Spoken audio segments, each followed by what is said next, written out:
Mu masaha mu gitondo niho izi nzoga zamenywe zari zifunze kandi mu moko anyuranye y'inzoga zakuwe ku isoko ry'u Rwanda. Izamenywe umunsi zavanywe mu bice bitandukanye by'akarere, igice kinini zakuwe mu murenge wa Bwishyura. Ku ruhande rw'abaturage bavuga ko guca izi nzoga ari byiza kuko zateje ibibazo bitandukanye.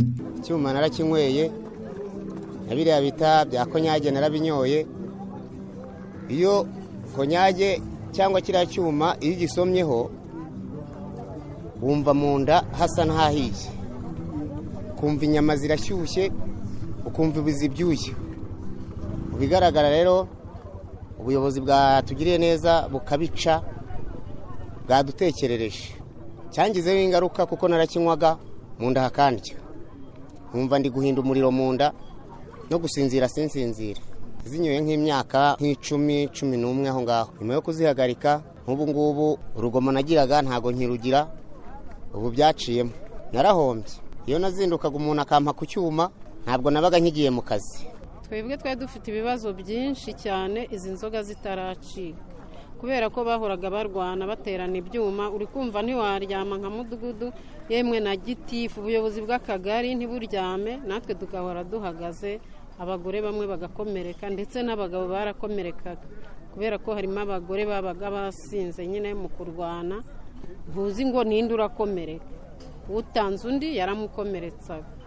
Rero ubu ngubu aho baziciriye akazi karoroshye, tusigaye tujya mu byacu aho kwirirwa duhagaze no ku manywa guhera mu gitondo cyangwa nijoro turi muri urwo rugomo rw'inzoga z'inkora. Ibyuma narabinyweye n'umwaka n'igice bicyaduka.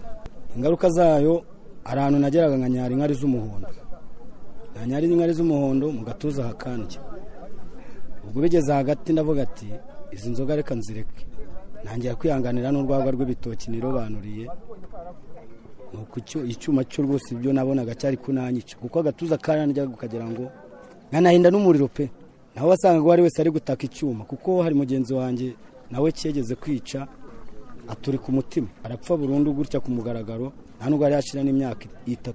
Yakundaga kwinywera ngufu, iriya nzoga bita ngufu, aturi ku mutima. Nawe twakoranaga amagare hano muri no murenge, umutima urasandara ahita yicara aho ngaho turamushyingura. Narahombye, ubu nanjye mba ndi umukire, nanjye mba mfite amamodoka, ubu narajegeye. Kuba babiciye nanjye rwose ngiye nanjye ndabishimira ubuyobozi bw'iki gihugu.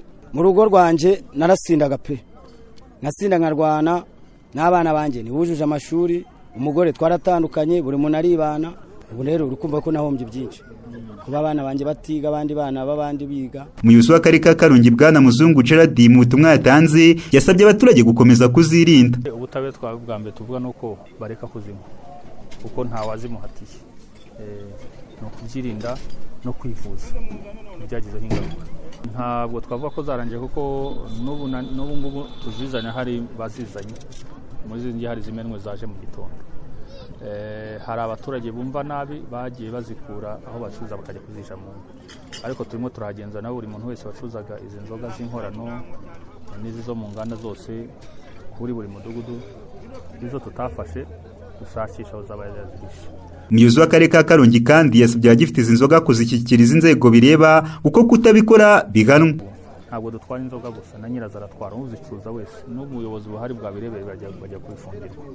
Ubutumwa twabaha rero ni byiza ko babizitanga nta kuzihisha, kuko kuzihisha bihamushyira mu kaga kurushaho. Kugeza uyu munsi dufite abayobozi, ahubwo dufite sedo w'akagari, visi perezida w'inama njyanama y'akagari na mudugudu bafashwe kubera ko ubwabo abasanzwe barimo bazicuruza.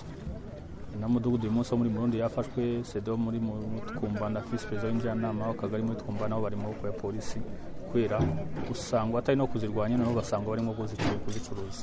Kumena inzoga zitujuje ubuziranenge byakozwe kuri uyu wa gatatu byabaye mu bice bitandukanye by'igihugu, aho ubuyobozi bw'intara y'Uburengerazuba bwatangaje ko hamaze kumenywa litiro 107 zirimo 45 zikorerwa mu nganda zitemewe ndetse n'62 inzoga gakondo zafashwe, byiyongera kuri izi zabonetse mu karere ka Karongi. Inzego zishinzwe ubuzima mu Rwanda zivuga ko kuva uyu mwaka watangira abantu 500 bagiye kwivuza nyuma gato yo kunywa ibinyobwa bitujuje ubuziranenge, harimo abagera kuri 50 bapfuye, abandi 100 bahumye burundu, n'abandi basaga 11,000 zagize imbata.